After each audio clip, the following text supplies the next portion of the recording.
So we arrived in the last section of this chapter where we will be loading the pre-trained weights from OpenAI. So the pre-trained GPT-2 weights, which are much better than our own weights because we only trained the model for 5 minutes. But of course, yeah, training this whole model on many tokens would of course be very expensive. So luckily, OpenAI shared their weights on the internet that we can download and load the weights. I wanted to also show you in this repository again. If you are interested, you can toy around with some of the bonus material to train a better model than we have done in this chapter. So for example, I have this training on the whole Project Gutenberg dataset. Additionally, you maybe also want to make it faster by applying these tips. So these tips are not applied to this one yet. This is really just the code that we have used in this chapter. So there are more advanced things if you are interested.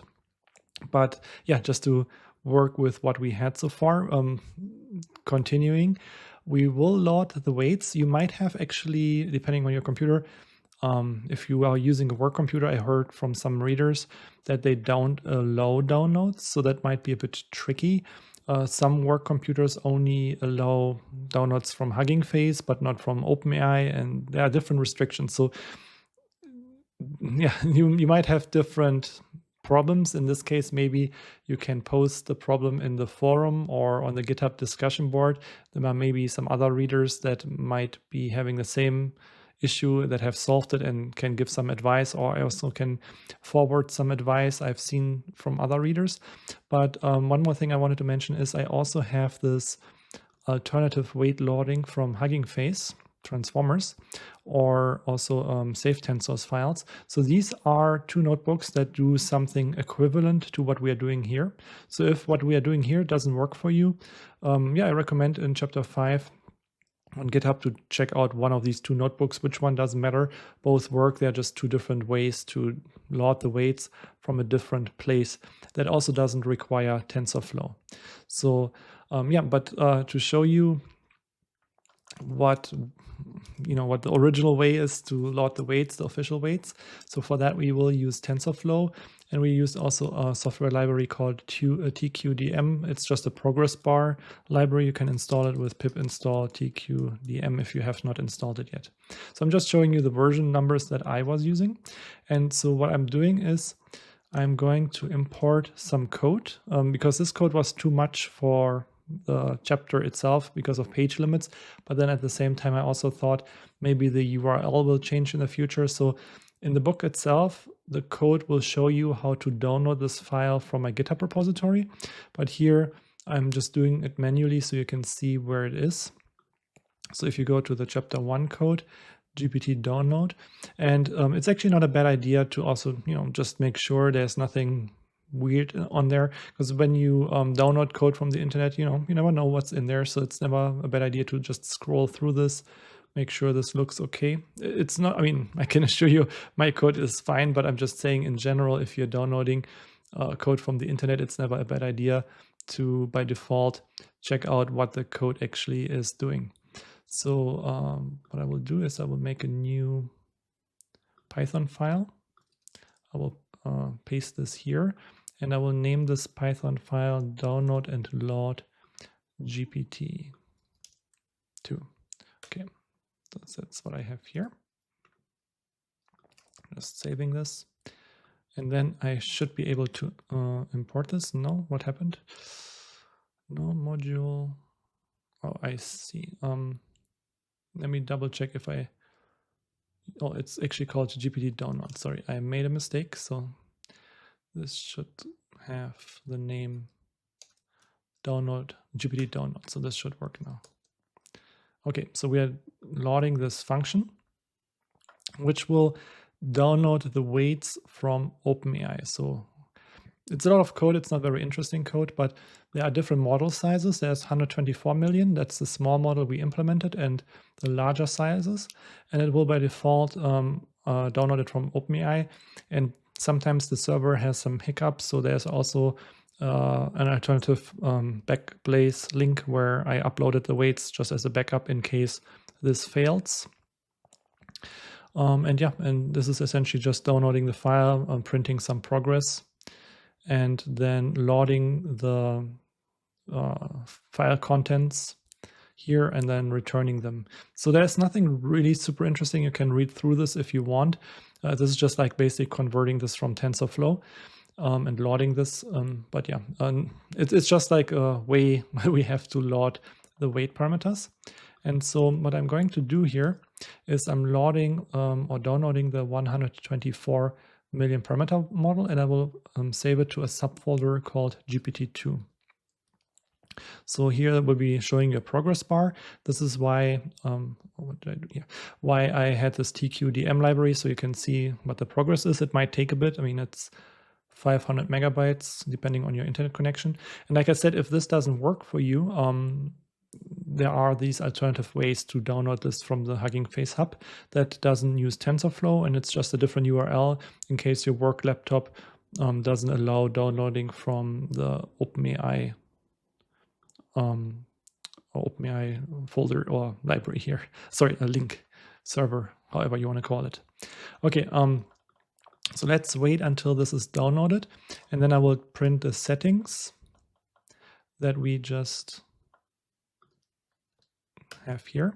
So the settings, they will look similar to what we had. So the vocabulary size, the context length, the embedding dimension, the number of heads, and the number of layers. And then we will also briefly look at the params. So the params, they save the weight parameters. Here I'm only printing out the keys because otherwise it will be too cluttered. So these are just the keys. So we could take a look at one of those. So for example, WTA, that's the weight matrix for the token embeddings. So if I print the contents here, we see it's a weight matrix, and it has the dimensions 50,257 times 768. So this is similar to what we had in our GPT model right here, right? Token embeddings, the vocabulary size 50,257 and then 768. Our task will now be to load these parameters, all the weight parameters, into this architecture. So this has all the information, the numbers and everything. We just have to make sure we match those. And I mentioned before, there are the different sizes here. I think I should have a figure on this somewhere. Let me see. Scrolling down here. Yeah, so just to explain how they are different. So the sizes, of course, refer to the number of parameters in this model. So there are 124 million parameters, 355 million parameters, and so forth. I think I had a section on how to calculate those. I think it was section, I forgot the section name, but it was in chapter 4 somewhere. The difference between those, how the architectures are different, is they use the same building blocks, but the number of times this transformer block is repeated is different. So we have 12, 24, 36, or 48 times in the different models, how often this transformer block gets repeated. And then also the number of heads in multi-head dimension differs. So you can see here the different numbers. And then also the embedding sizes of the positional embedding layer and the token embedding layer, they're different for the different models. So ultimately, though, we can use the same code. We just have to make some smaller adjustments. So let me copy, I've prepared those here.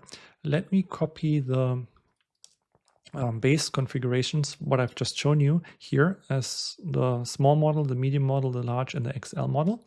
And then we already have our config file, right? So we had our config file here at the top of the notebook. I can maybe just copy it down here so that it is easier to read. And so what we can do is we can take this as our base configuration because it has some other settings, and then we update them depending on what model we choose. So for example, I'm going to copy some code here so then I don't have to retype everything because it's not super interesting. But let's say we choose the small model, the 124 million model. What we can do is we can make a new configuration file where we copy these settings that we had before. And then we update this dictionary that we just copied with the new settings. So the new settings, just to, let me just, when I execute this, this will take a while. So let me just wait. So we updated with these settings, for example, here. in this case, we already have these settings, so 768, 12, and 12. This is already correct, so nothing happens. But if we change it, for example, like this, we will do that actually in chapter 7, then we will have different settings here, and these will be updating our config file. Now, one more thing we will update is, so the context length, we have a very small context length of 256. We can update this to the original size, 1024. We actually have to because of the positional embedding layer. And the other one is the QKV bias. So I mentioned before, where was I here? It should be somewhere in the transformer block. And then, oh, sorry, I think I need to go back to chapter 3 to show you.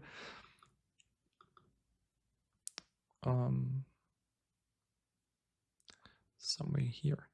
So we have these query, key, and value weight matrices, and we have this linear layer, and then there's usually a bias vector.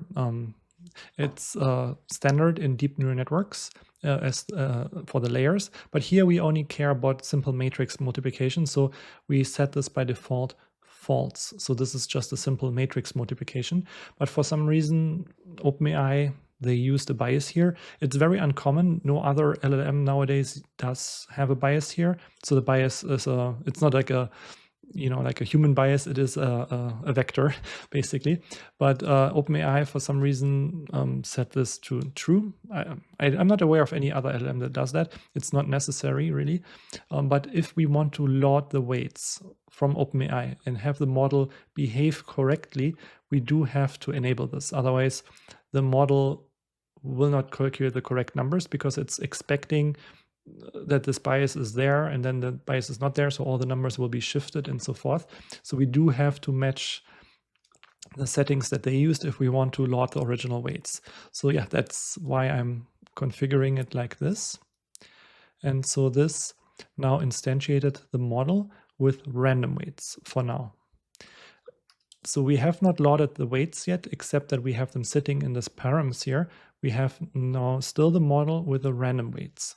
And now the next task will be loading the weights from params into our GPT model architecture. And this is a bit tricky. It took me maybe half a day, or not half a day, but many hours to figure it out because I had sometimes mismatches and stuff like that. So I have a little utility function that converts the values here from the TensorFlow format into a torch parameter, and then so it becomes trainable, and then it will also complain if the shape doesn't match. So left and right shape, one of them will be our model weight and one will be the parameter weight, and we want to try to match them up. It's a bit of a tedious task, and I have actually I said TensorFlow. I think this is actually NumPy. I can actually double check.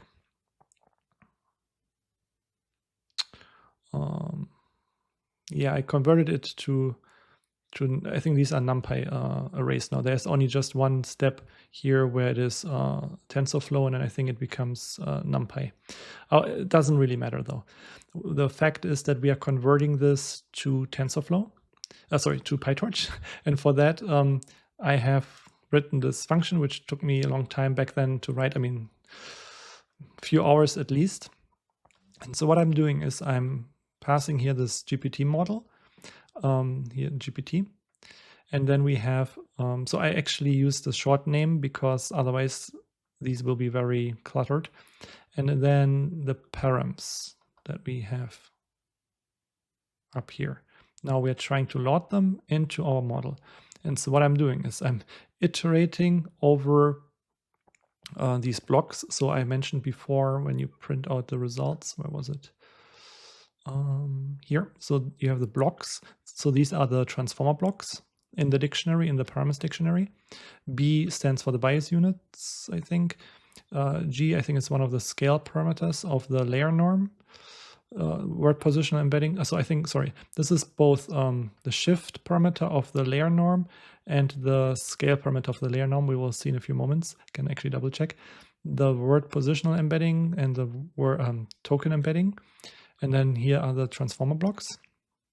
And so I'm iterating over the transformer blocks here, and then I do the split, and that is because they have one weight matrix for the Q, K, and V. So they have this merged QKV matrix. I think I went over this in chapter 3 at some point, where I showed you the different attention mechanisms, and I showed you that there are different ways to implement it, and we implemented it like this, where we had separate keys, separate query, key, and value matrices. One other way would be to implement it with a combined matrix, the combined QKV matrix. And that's what they have done, but we want to load this into our into our separate weight matrices. So what we are doing here is we are splitting where was I again? You are splitting this weight matrix into individual matrices, and then we assign them correspondingly. So for the query weight of the bth transformer block, we assign correspondingly this QW and transpose it. So that was also something I had to figure out whether to transpose or not. So here we are just assigning, so I did it like this, so it's not too long, but yeah, maybe it's more readable like this. But you can see what we have here. We have our own model and then this QW from the iteration. Maybe let me go back. Oh, sorry. And so, yeah, we're assigning the weights one by one for the query, the key, and the value. And this is using this thing here where it complains if it's not correctly assigned, and we'll use torch parameter to make it trainable. So yeah, that is what is happening. And then we do the same thing for the bias units. So that's analogous to the weights.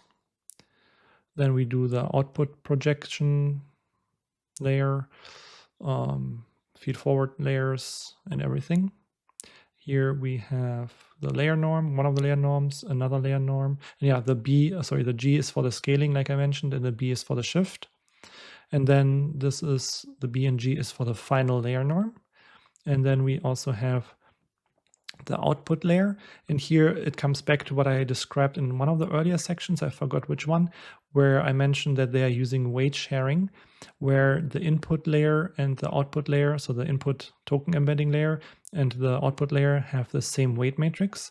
So that's what I'm doing here. I'm using the token embedding layer also for the output layer. So this, I think I explained this in more detail in one of the previous videos, because I feel like this is already going to be another long video or long section. I won't go over it again, but yeah, I should have covered it somewhere, and I will probably add a comment about this. So long story short, you don't really have to understand all the nitty-gritty details. The one big takeaway is that we are loading the parameter values here into our GPT model architecture.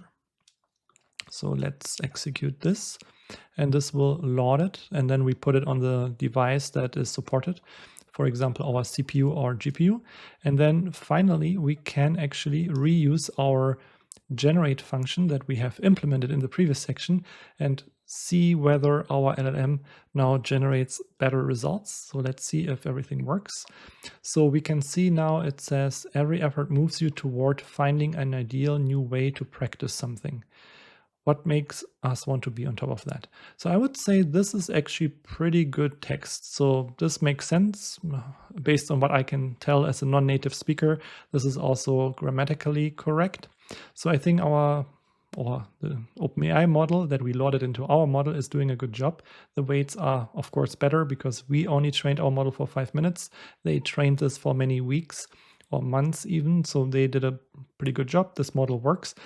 And also still keep in mind, this is the smallest model. So we used the smallest model.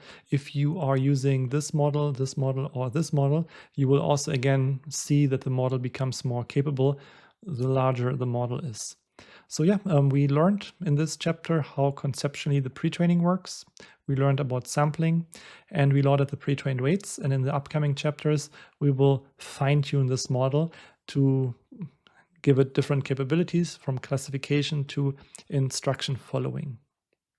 Get this book at Manning.com.